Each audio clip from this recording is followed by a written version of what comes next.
Mantenha sua Bíblia aberta ou anote aí Gênesis capítulo de número 50, versículos 14 ao 22. Mantenha sua Bíblia aberta.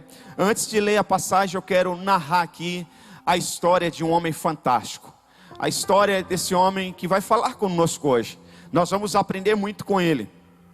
Na verdade, esse cara, ele é filho de um casal que tem muitos filhos, mas ele é o filho da velhice dos seus pais. Então os pais têm um carinho todo especial por ele. E esse carinho que os pais têm especial por ele leva os seus irmãos a terem uma profunda inveja desse camarada.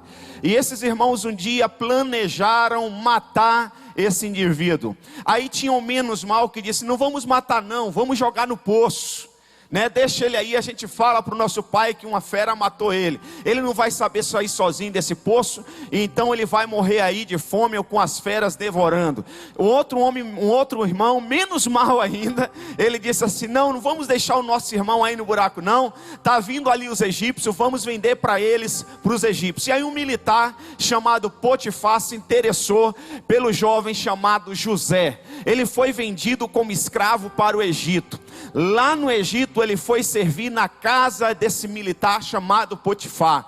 Ele era um jovem muito simpático, educado, temente a Deus, sabia se comportar, porque toda pessoa temente a Deus, ela sabe entrar e sair, ela sabe dialogar, ela tem domínio próprio. Toda pessoa temente a Deus, cheia do Espírito Santo de Deus, ela tem domínio próprio, ela tem equilíbrio, ela tem uma mente saudável, ela sabe se relacionar, ela não anda gritando, ela não anda se explodindo, ela sabe resolver toda a situação. E José era esse cara. E aí chamou a atenção da esposa de Potifar, e ela se apaixonou por José. José, como sempre foi fiel a Deus e a sua liderança, ele disse: eu não posso fazer isso com o meu senhor chamado Potifar. Ele confiou toda a casa em minhas mãos, exceto a senhora. E aí ele saiu correndo. Quando ele saiu correndo, ela pegou, segurou a túnica dele, e a túnica dele ficou na mão dela. Ela gritou, e os demais servos da casa, para os demais servos da casa, ele disse: ele tentou me estrupar, ele tentou abusar de mim. E aí ele foi para a prisão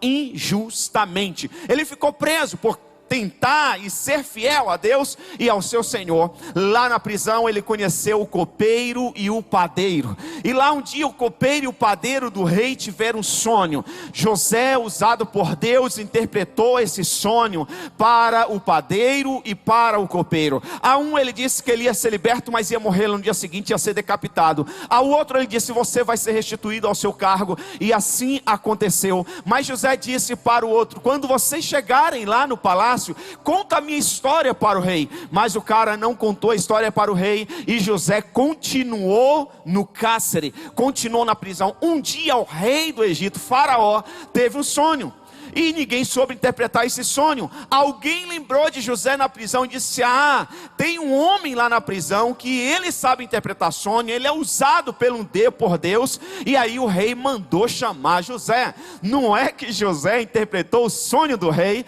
José disse: olha, haverá 7 anos de vacas magras e 7 anos de vacas gordas. Você tem que encontrar alguém que saiba administrar bem, para que nos 7 anos de vacas gordas, e essa lição serve para todos nós, se você usar esse método de José, você vai ser triunfante financeiramente também. Você vai, rei, juntar tudo que tiver, vocês alcançarem nos 7 anos de vacas gordas, porque depois virão 7 anos de vacas magras, e aí só o Egito vai ter comida, só o Egito vai ter recursos financeiros, e vocês vão dominar o mundo da época. E não é que aconteceu? 7 anos de vacas gordas. Mas o faraó disse assim: olha, diante dessa revelação profunda, não encontro outro homem para administrar tudo isso, administrar esse reino, a não ser você. Eu coloco você no meu reino para administrar tudo isso. Você vai ser o governador. Depois de mim é você. Você só não senta no trono, mas a capa, e ele saiu na carruagem, foi apresentado para todo mundo como o governador e tal. E aconteceu que 7 anos de vacas gordas, ele soube administrar muito bem, prosperidade total. Mas aí veio 7 anos de vacas magras. Quando veio 7 anos de vacas magras, a fome assolou a região, o mundo da época. Só o Egito tinha comida, só o Egito tinha água, só o Egito tinha recursos financeiros. E o mundo foi para o Egito para não morrer de fome. Um belo dia, quem chega lá? Os irmãos de José. Os irmãos não sabiam que ele estava como governador do Egito. Os irmãos não reconheceram José, mas José reconheceu os irmãos. Agora José tem a oportunidade de se vingar dos irmãos, de matar os irmãos, ou de perdoar os irmãos. E Moisés, ele decide perdoar os seus irmãos. Ele segura um irmão e libera os demais. Ele disse: ele fica aqui e vocês vão chamar o nosso pai. Traga eles e diga para eles que a fome vai continuar. Se ele não descer para o Egito, vocês vão morrer de fome. Quando os irmãos de José voltam para contar para Jacó que era José que estava como governador, porque eles mentiram para o pai, falaram que José tinha sido morto e devorado pelas feras. Eles levaram a roupa suja de sangue de animal e enganaram Jacó. Então para Jacó, para o pai de José, José estava morto. Mas agora eles se veem num beco sem saída. Ou eles voltam com o seu pai, voltam lá para o Egito, ou então eles vão ficar sem o irmão e vão morrer de fome. Então eles vão lá, chamam o pai, a mãe, todo o rebanho e descem para o Egito. E a Bíblia diz que a família de José não passou mais necessidade. Agora preste atenção, José liberou o perdão, não só foi para os seus irmãos, mas José também perdoou a esposa de Potifar. Quando José foi colocado como governador, ele poderia dizer para a esposa de Potifar e para o próprio Potifar: agora é a hora de nós acertarmos as contas. Agora é a hora da gente acertar, porque eu fiquei preso todo esse tempo injustamente, eu fui fiel ao Senhor e mesmo assim o Senhor me colocou na prisão. Mas José não fez isso. José, ele também perdoou a mulher de Potifar e perdoou o próprio Potifar. Agora preste atenção. José, ele está no governo, ele está alimentando, ele pode mandar prender, ele pode mandar matar, e chega uma hora que Jacó, o seu pai, morre. E quando seu pai morre, os irmãos agora ficam com medo. Qual o medo que eles têm? O pai já está morto. Vai que agora José decide se vingar de nós. Afinal de contas, nós tratamos ele como um objeto. Nós não tratamos ele como uma pessoa. Nós destruímos a vida do nosso irmão. Ele viveu tanto tempo longe do pai, longe de casa. Ele viveu como escravo, ele foi preso injustamente, tudo por nossa causa. E eles ficaram com medo. Então eles escreveram uma carta para José. E a carta está em Gênesis, capítulo de número 50, versículo 14 a 22. Leiamos. Depois de sepultar seu pai, José voltou ao Egito com seus irmãos e com todos os demais que o tinham acompanhado. Vendo os irmãos de José que seu pai havia morrido, disseram: e se José guardar rancor contra nós e resolver retribuir todo o mal que lhe causamos? Então mandaram um recado a José dizendo: antes de morrer, teu pai nos ordenou que te disséssemos o seguinte: peço-lhes que perdoe os erros e pecados de seus irmãos, que o trataram como tanta maldade. Agora, pois, perdoa os pecados dos servos do Deus do teu pai. Quando recebeu o recado, José chorou. Depois vieram seus irmãos, prostraram-se diante dele e disseram: aqui estamos, somos teus escravos. José, porém, lhes disse: não tenham medo. Estaria eu no lugar de Deus? Vocês planejaram mal contra mim, mas Deus o tornou em bem, para que hoje fosse preservada a vida de muitos. Por isso, não tenham medo. Eu sustentarei vocês e seus filhos. E os tranquilizou-lhes, falou amavelmente. José permaneceu no Egito com toda a família de seu pai. Viveu 110 anos. Preste atenção, amados. José, ele tinha a oportunidade de matar os seus irmãos ou deixá-los com vida. Isto é, perdoá-los ou vingar-se deles. José, ele decidiu perdoar. Eu quero hoje falar a decisão que fará a sua família triunfar. Não podemos ter uma família triunfante, uma família relevante, se não estivermos decididos a praticar o perdão. Agora preste atenção. Nós queremos uma sociedade relevante. Nós queremos uma igreja relevante e empolgante. Mas não tem como existir uma igreja relevante, uma sociedade relevante, se não existir crentes relevantes. E o que é ser um crente relevante? É ser um crente perfeito? Lógico que não, perfeito só Deus. Ser relevante é você ser aquela pessoa que todo mundo que passa pela sua vida são impactadas pelo poder de Deus. Todas as pessoas que passam pela sua vida são transformadas. Todas as pessoas que passam pela sua vida, a vida delas nunca mais será a mesma. Isso é ser uma pessoa relevante. Podemos também ser uma família relevante. Se todas as famílias que tivermos contatos, algum milagre acontecer nela. As pessoas que nos procuram, a vida delas nunca mais podem ser a mesma. Eu tenho o hábito de aconselhar muitas pessoas pela minha função. E muitos chegam para mim, principalmente casais ou pais com seus filhos, e dizem: pastor, ele promete isso, ela diz isso, mas não acontece. Daqui a pouco volta tudo outra vez. E eu uso aqui essa expressão. Eu digo o seguinte: ele já repetiu isso várias vezes, ela já te prometeu diversas vezes, o teu filho disse a mesma coisa várias vezes, e voltou a cair, voltou a cometer o mesmo erro. Mas deixa eu te falar, quantas vezes eu já lhe atendi? Quantas vezes você me trouxe esse problema? E a pessoa diz: a primeira vez. Eu falei: então meu tempo eu não desperdiço. Eu não entro numa guerra para perder.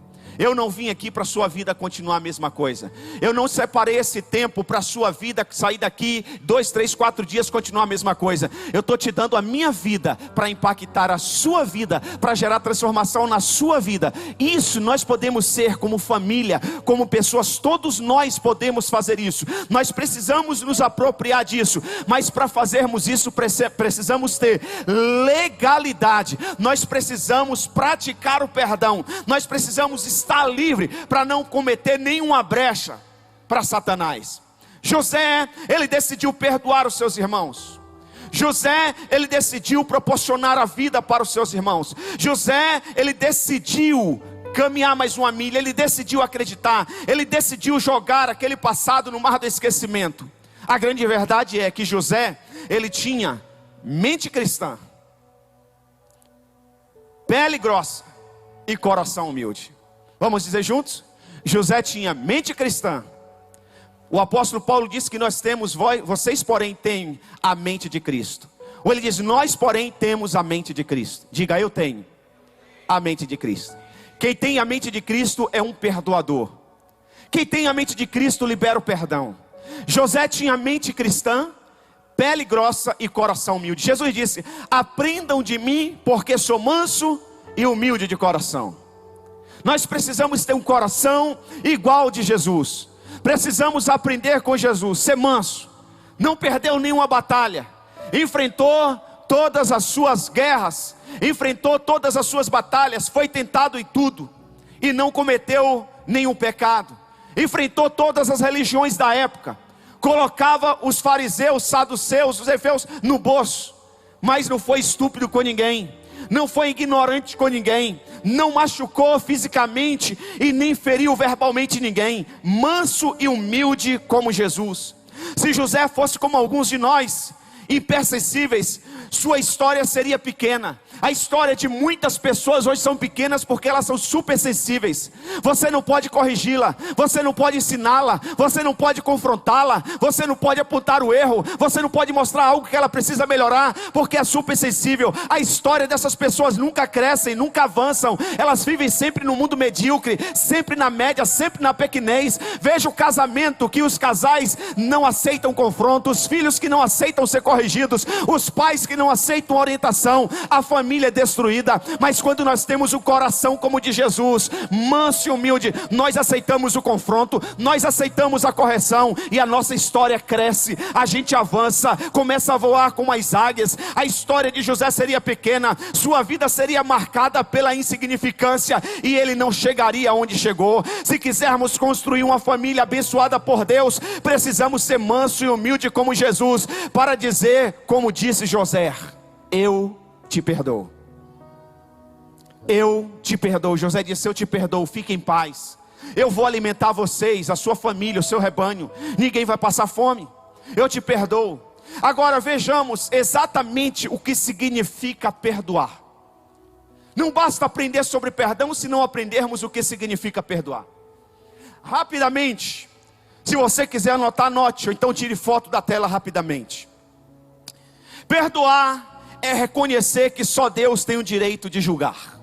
Perdoar é reconhecer que só Deus tem o direito de julgar. Perdoar é desativar o mecanismo de violência que existe dentro e fora de nós. Perdoar é reconhecer as próprias imperfeições, falhas e pecados. Perdoar é ser grato a Deus pelo perdão recebido. Perdoar é perdoar é repetir com o próximo o gesto de Deus para conosco. Perdoar é oferecer amor quando não há motivos para amar. Perdoar é manter abertos os canais por onde fluem a confiança e o amor incondicional. Perdoar é a reação positiva contra o ofensor. Perdoar é tomar a decisão de não levantar mais ofensa perante 3 pessoas: Deus, o outro e você mesmo. Perdoar é semear misericórdia. Perdoar é dominar as emoções. Perdoar é deixar livre, soltar, liberar, mandar embora, atribuir favor incondicional àquele que nos feriu. Perdoar é pegar todo o lixo emocional e jogar fora. Isso é perdoar. Aprendeu? Então diga: eu decido. Diga: eu decido perdoar. Caminhe sempre pelo caminho do perdão. Ele é melhor, ele é mais leve, ele é mais gostoso, ele é mais suave, ele é mais amável. Nós vamos atrair mais pessoas vão caminhar com você até o fim. Decida perdoar. O perdão é o cartão de identidade do cristão. Existe uma frase do pastor Jabes Alencar que é: o amor é o cartão de identidade do cristão. Eu sempre uso essa frase, mas hoje eu quis tirar o amor, até mesmo porque quem ama perdoa. Perdoar é o cartão de identidade do cristão. Não tem como dizermos que somos cristãos se não perdoarmos. Porque cristão é aquele que segue os passos, cristão é aquele que segue os exemplos de Cristo. Cristão é aquele que serve a Cristo. Cristão é aquele que faz o que Cristo fez e faz. Cristo perdoou, Cristo nos perdoa e vai continuar nos perdoando. Cristo perdoou o nosso pecado do passado, do presente e do futuro. Aquele que é cristão perdoa o seu ofensor, não só o que ele fez, não só o que está fazendo, mas ainda o que vai fazer. Diga para o teu irmão que está ao seu lado: eu decido. Porque perdão é uma decisão, perdão não é um sentimento, perdão é uma decisão. Diga: eu decido perdoar você pelo que você já me ofendeu, pelo que você está me ofendendo e pelo que você ainda vai me ofender. As esposas, os maridos, aproveitem. Decidir. Isso é uma decisão. O perdão nos faz relevante em um mundo intolerante. O perdão nos faz ser homens e mulheres relevantes em um mundo que não tolera mais nada. Porque quando você perdoa, preste atenção, você entende o outro. Você consegue tolerar a pessoa. Por que você rompe relacionamentos? Por que rompemos relacionamentos? Porque não perdoamos. Jesus nos perdoou, sim ou não? Quem já recebeu o perdão de Cristo aí? Quem já recebeu o perdão de Cristo? Aí Cristo disse assim: eu te perdoo, Talita, mas você lá e eu aqui. Não caminhamos mais juntos, é isso? Não, o contrário. A Bíblia diz que nós somos morada do Espírito Santo. Ele disse que estaria conosco todos os dias, até a consumação dos séculos. Paulo vai dizer para a igreja de Coríntios que quando nós entregamos a vida para Jesus, nós nos tornamos um em espírito com Ele. Então preste atenção, quem perdoa caminha junto. Se deixou de caminhar junto é porque não perdoou. Uau! Hashtag Isaac Gomes. Anota aí, põe nas redes sociais, mas coloca o meu nome. Se não caminha junto é porque não perdoou. Porque quem perdoa caminha junto. Porque Cristo fez assim. Vamos para frente. O perdão nos faz relevante em um mundo intolerante. Quem de nós não experimenta ofensa todos os dias? Quem nunca aqui já se sentiu ofendido? Todos nós. Quer ver? Vou te dar vários exemplos. Quando um filho não honra e respeita o pai está sendo ofendido. Quando um filho não respeita e não honra o pai o está ofendido. Todo marido, preste atenção, todo marido espera reverência da esposa. O marido não respeitado, ele vive pela metade. Paulo disse para a igreja: mulheres, honre o seu marido, ame o seu marido, honre o seu marido, reverencie o seu marido, como ao Senhor. Então, todo marido, ele espera da esposa ser honrado por ela, ser reverenciado por ela.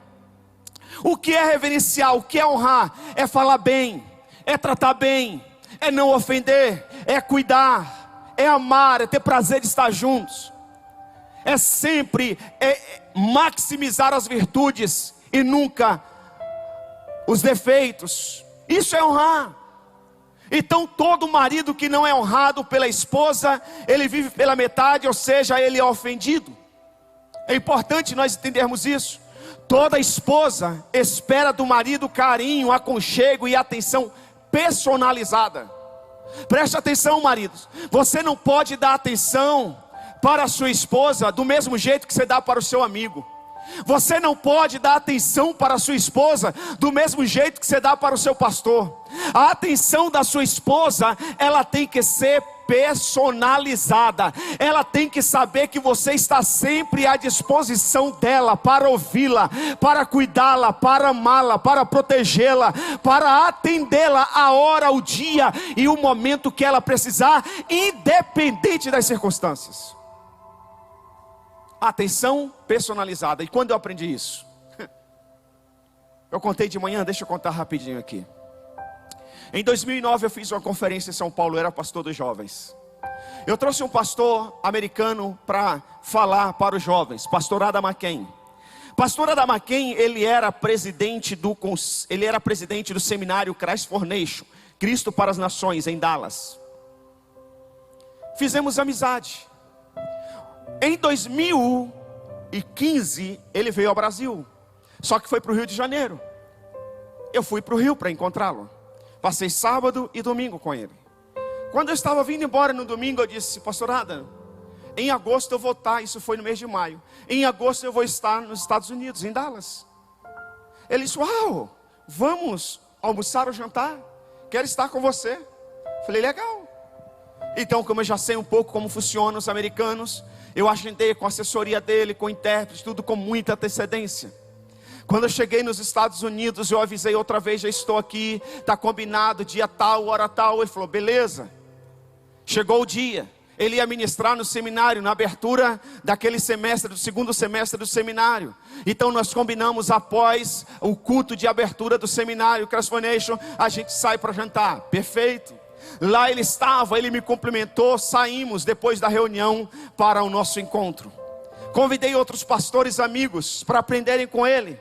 Eu nunca gosto de pegar a bênção só para mim, eu gosto de reproduzir. Como tinha outros pastores do Brasil, falei: olha, eu vou ter um encontro com esse pastor, ele é um cabeção, foi presidente disso aqui por muitos anos, você não quer estar? É um momento nosso, vamos lá. E fomos. Andamos uns 20, 30 minutos para encontrar um lugar, em outra cidade inclusive. Encontramos. Pedi um lanche, o outro pediu um lanche, ele pediu uma água, conversamos. Deu uns 10 minutos, ele levantou, foi ao banheiro. E quando ele voltou, ele não se assentou à mesa outra vez. Ele disse: hoje meu dia foi agitado, não vi os meus filhos e nem conversei com a minha esposa. Eu estou indo, eu espero encontrá-lo outra vez, quero ir na sua igreja. E foi embora. Eu fiquei assim. Eu falei, Wanderson, se eu falei alguma coisa errada? Algum protocolo aqui que eu falei? Ele disse, não. Aí ele disse, deixa eu te explicar, pastor Isaac. Os americanos, eles primam muito a família. Ele poderia ter uma reunião agora com o presidente. Se a esposa dele ou os filhos ligassem, ele pedia licença e atendia a esposa e os filhos. Eles não abrem mão disso. Como bem ele disse, o dia dele foi agitado, ele saiu cedo demais, não viu a esposa e nem os filhos. Ele quer voltar ainda para ter um tempo com a família. Eu falei, uau.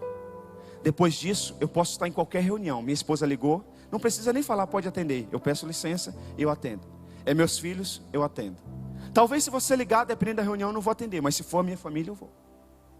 Porque a família precisa, especialmente a esposa, de uma atenção personalizada. Eu não posso tratar a minha esposa como eu trato os meus colegas. Ela é personalizada. A minha esposa tem que ter um tempo ímpar, um tempo só dela comigo. Então preste atenção. Toda esposa espera do marido carinho, aconchego, atenção personalizada. Quando isso não acontece, ela se sente ofendida. O que todo filho espera dos pais: atenção, afeto, carinho, um pai ouvidor. Quando isso não acontece, os filhos também se sentem ofendidos. A ingratidão de um amigo também nos ofende. E aí você que é líder, trabalha em liderança na igreja ou na empresa, você precisa entender isso.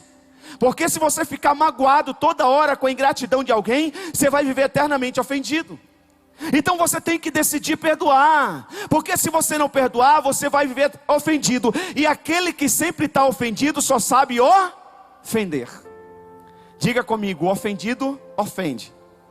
E o perdoado perdoa. Quem já foi perdoado por Cristo aí? Então perdoa. O perdão é a única possibilidade da convivência. Não existe outra. Vamos falar juntos no 3, bem forte, 1, 2, 3. Outra vez. Algumas coisas que nós precisamos aprender sobre o perdão. Vamos lá? Mais uma vez. A falta de perdão gera amargura na alma. Vamos falar juntos no 3, 1, 2, 3. A amargura prolonga a causa de doenças psicossomáticas, como úlcera, pressão alta, descarga de adrenalina por causa da associação com a ira. Olha a falta de perdão que gera. A amargura prolongada causa doenças psicossomáticas. Amém? Glória a Deus, saiu. Como úlceras, pressão alta, descarga de adrenalina por causa da associação com a ira. Olha o que a falta de perdão causa numa pessoa. É comprovado cientificamente. Não é pesquisa de igreja. Médicos, Estados Unidos. Também não podemos generalizar. Mas já chegou-se à seguinte conclusão através dessa pesquisa: que mulheres que se sentem rejeitadas pelo marido ou pelo seu companheiro, agredidas, divorciadas, abandonadas, existe uma pesquisa, uma grande porcentagem dessas mulheres, de 1 ano a 1 ano e meio, desenvolve algum tipo de câncer no seu corpo, principalmente câncer de mama. Não podemos generalizá-la. Toda mulher que está com câncer de mama é resultado de rejeição? Não, mas uma grande porcentagem sim. É comprovado isso. Segunda coisa que a falta de perdão gera na pessoa: a falta de perdão abre brechas para o diabo entrar na vida da pessoa. Preste atenção. Quem não perdoa dá a Satanás liberdade para provocar depressão. Essa depressão pode levar à opressão, que por sua vez pode levar à possessão demoníaca. E deixa eu te ensinar algo. Satanás, ele é oportunista. Satanás, ele é oportunista. A Bíblia diz que ele fica ao nosso derredor. Ele não fica ao nosso redor. Antes dele tem os anjos do Senhor. E eu darei ordem aos seus anjos para que o guarde em todo o caminho. Ao nosso redor tem os anjos. Nós estamos aqui, os anjos do Senhor estão aqui e Satanás está aqui. O que Satanás está esperando? Uma brecha.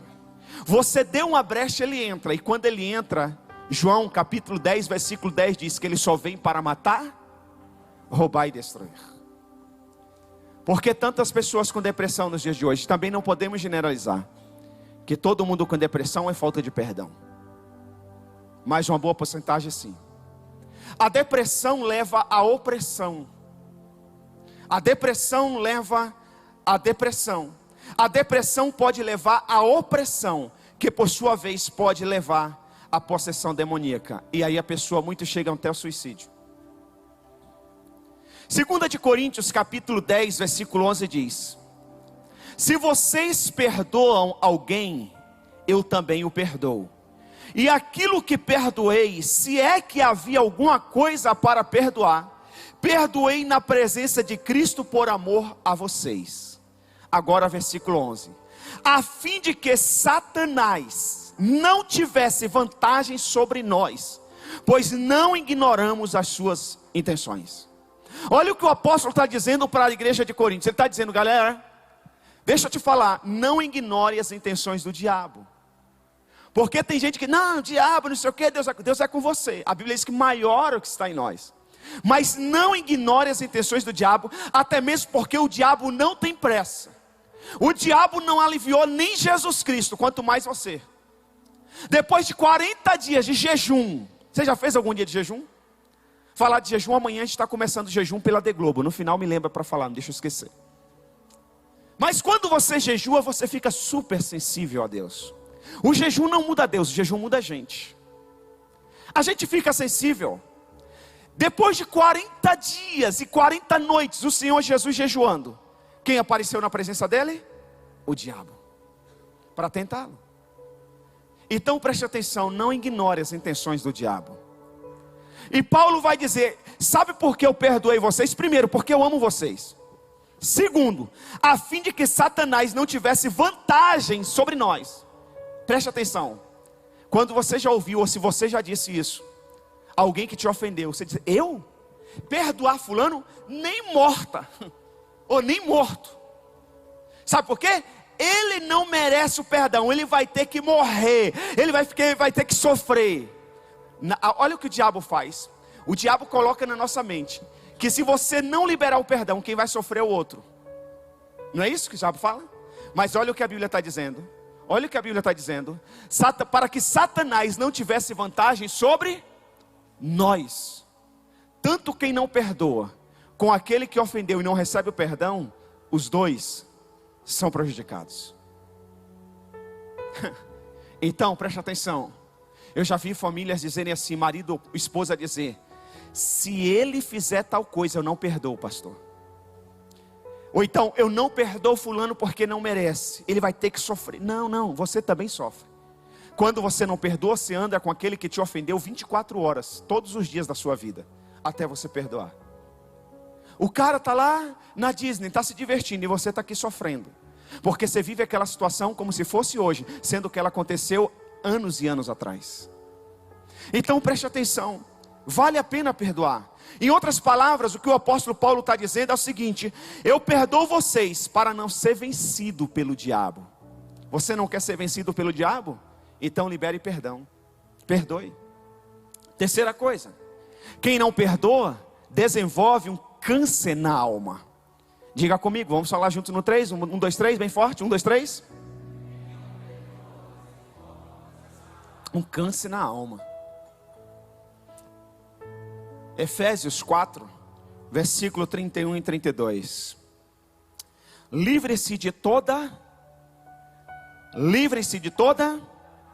só quem está aí me responde. Livre-se de toda amargura, indignação e ira, gritaria e calúnia, bem como de toda a maldade. Quando você discute lá em casa, você grita? Você fica caluniando o outro, você fica apontando? A Bíblia está dizendo para você se livrar disso.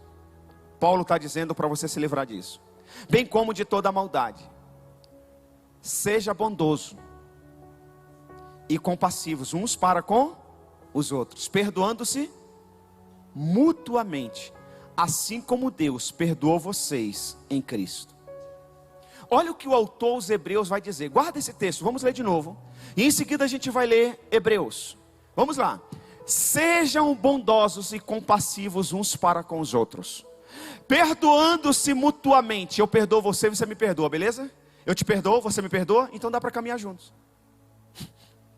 Ué, se você me perdoou e eu te perdoo, vamos embora.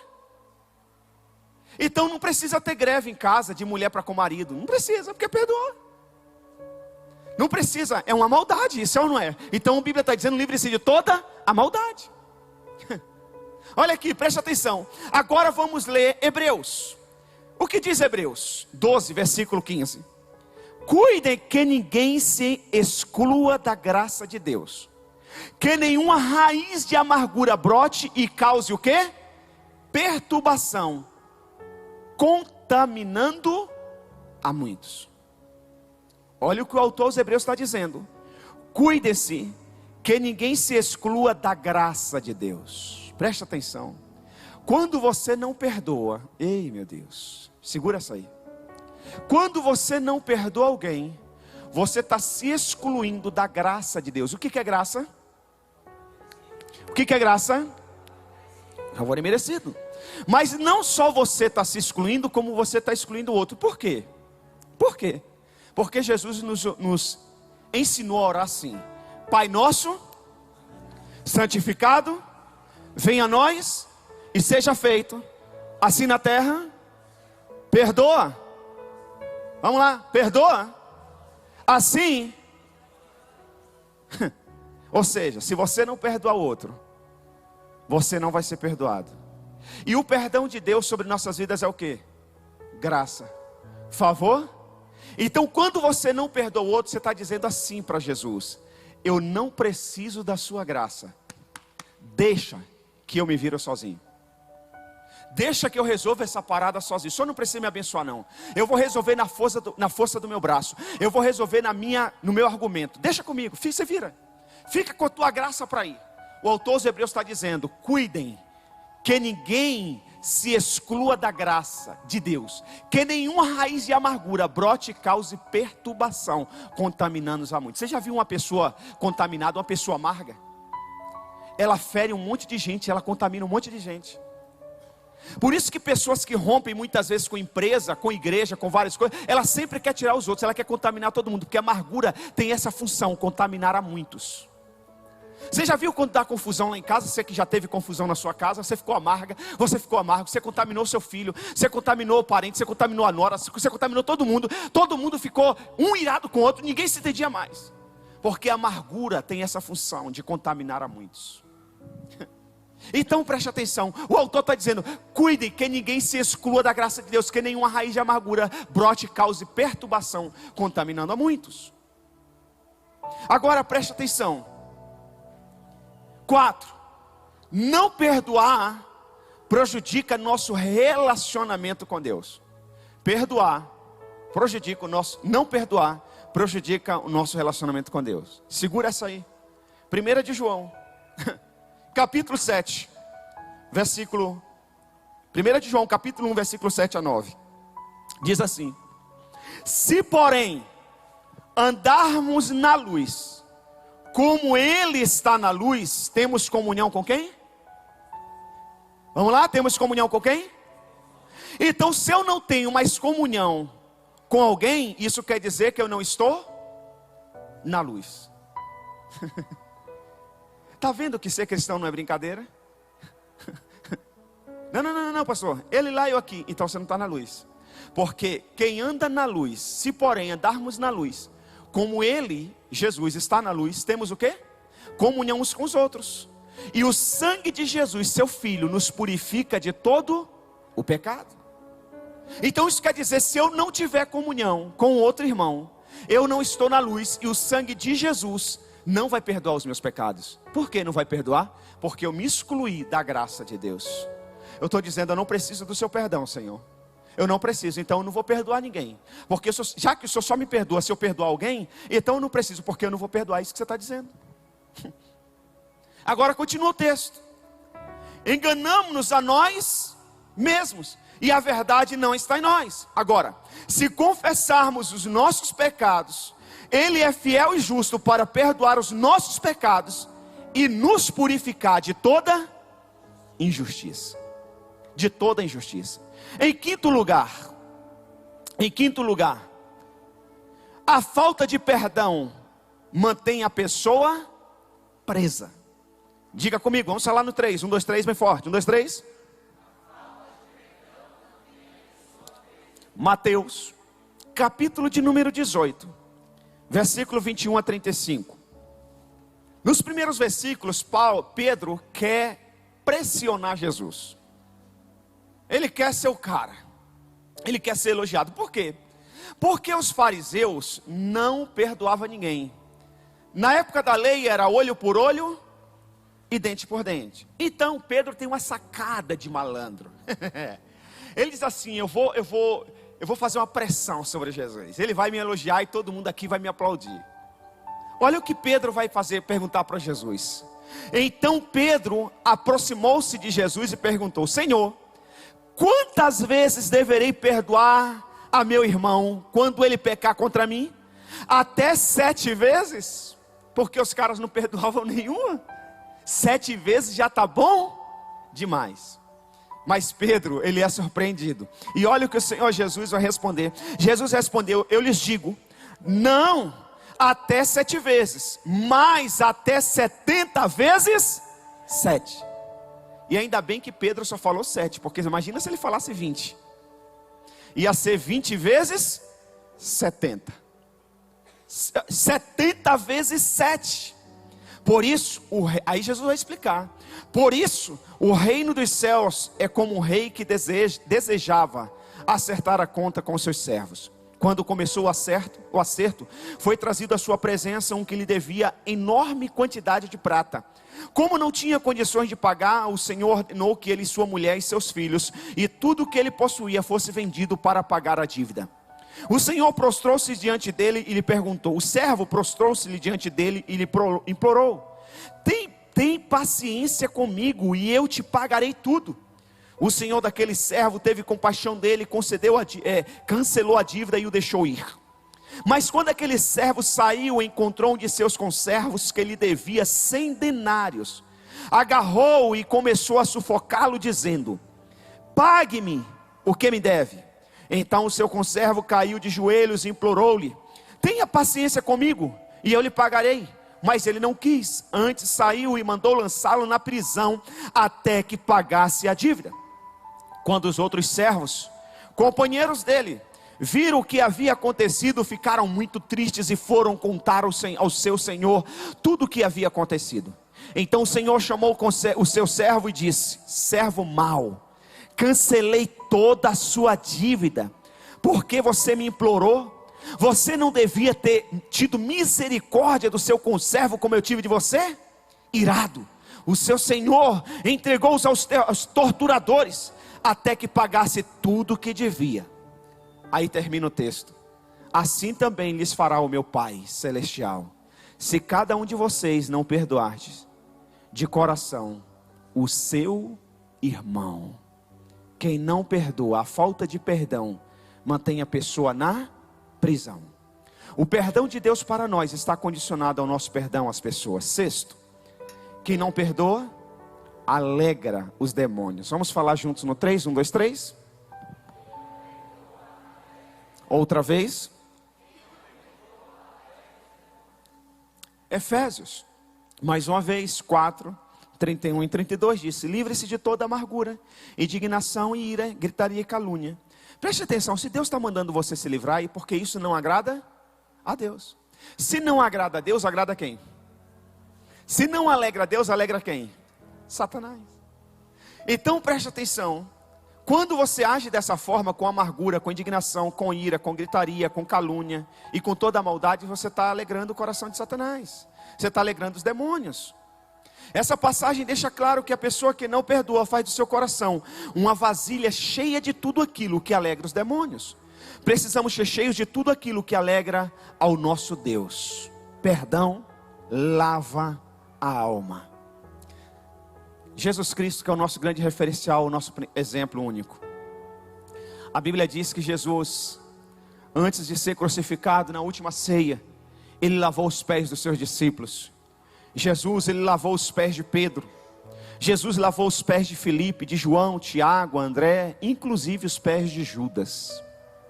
Jesus lavou os pés do traidor. Ele sabia que aquele homem o trairia, mas ainda assim se abaixa, tira as sandálias dos pés do traidor, lava-os e enxuga com a toalha.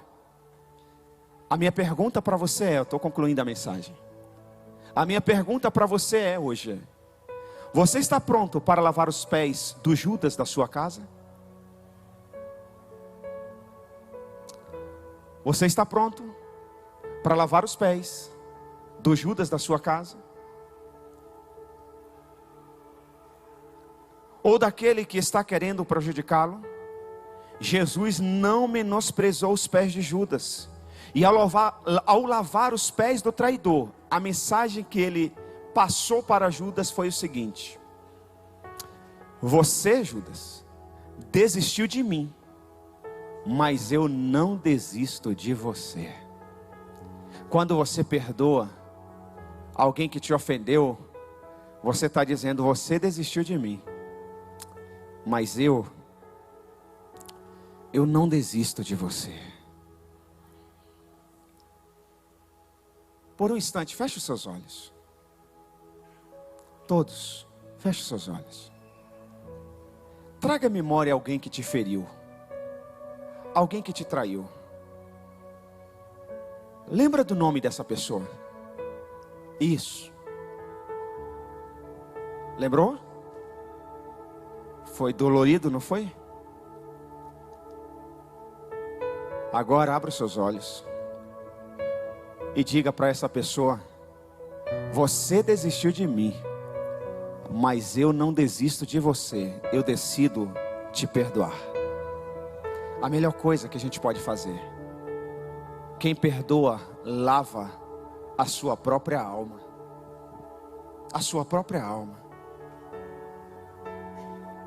Meus irmãos, irmãs, as oportunidades estão passando. Já estamos em novembro de 2020.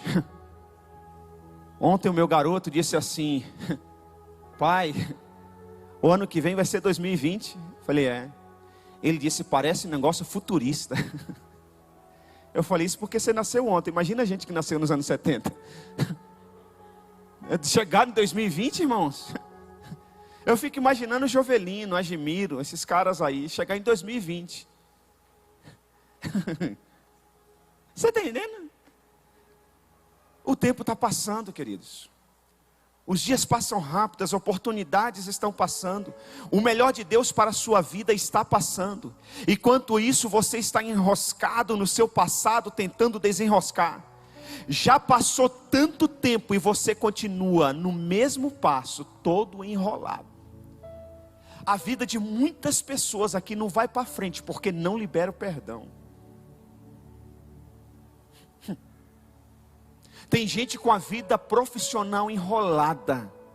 É um excelente profissional, é habilidoso no que faz, mas a coisa não acontece. Porque você está remoendo o passado. Você vive do passado. Olha o que diz Isaías 43, versículo 18 e 19. Esqueça o que se foi, esqueçam o que se foi. Não vivam no passado. Olha a ordem de Deus para nós: não vivam no passado. Quem vive de passado é museu, meus irmãos. Quem vive de passado é museu. Deus está dizendo: vejam, estou fazendo uma coisa nova. Ela já está surgindo. Vocês não percebem? Até no deserto vou abrir um caminho e riachos no ermo. Quem abandona o seu passado, quem vive o presente, recebe o futuro. E se passar pelo deserto, até no deserto Deus vai abrir riachos. Riachos representa água, representa a vida, representa abundância. Riacho representa a prosperidade. Jesus está dizendo: quem perdoa, quem não vive do passado, quem libera o perdão, pode até passar pelo deserto, mas não vai morrer. Pode até passar pelo deserto, mas no deserto eu vou abrir riachos, eu vou dar vida, e vida é abundância, em nome do Senhor Jesus. Precisamos entender isso. Talvez